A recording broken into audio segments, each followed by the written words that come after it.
ভাই ওটার কোনো মানি হয় না ভাই, কোনো এত কষ্ট করার কোনো এখানে এই যে কবুতরটা আমার মারা গেছে, এই কবুতর আমার 4 বছর রাস্তায় ছুটা, এই বছর 5 সাইড পাল্লা বাসা।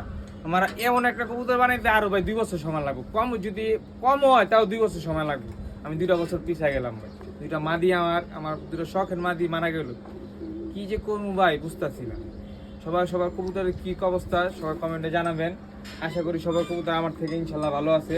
আর সবার কবুতরের সুস্থ রাখার চেষ্টা করবেন। কবুতর একটু স্যালাইন দিবেন, কবুতর একটু হাইড্রোসল দিবেন, গুঁড়া খাবারটা এই টাইমে একটু বেশি দিবেন, গরম খাবারটা কম দিবেন, তাইলেই কবুতর। জানি না ভাই আমার ভাগ্যে 2024-25 সালে কি আছে, চিন্তা করছিলাম 2024-25 সালে একটা বাজি খেলবো ভাই, জানি না খেলতে পারবো কিনা। সবাই দোয়া করবেন আমার জন্য, যাতে আমি আপনাদের ভালো একটা 2024-25 সালে ভালো একটা গেম আপনাদের উপহার দিতে পারি। সবাই ভালো থাকবেন, সুস্থ থাকবেন, আল্লাহ হাফেজ।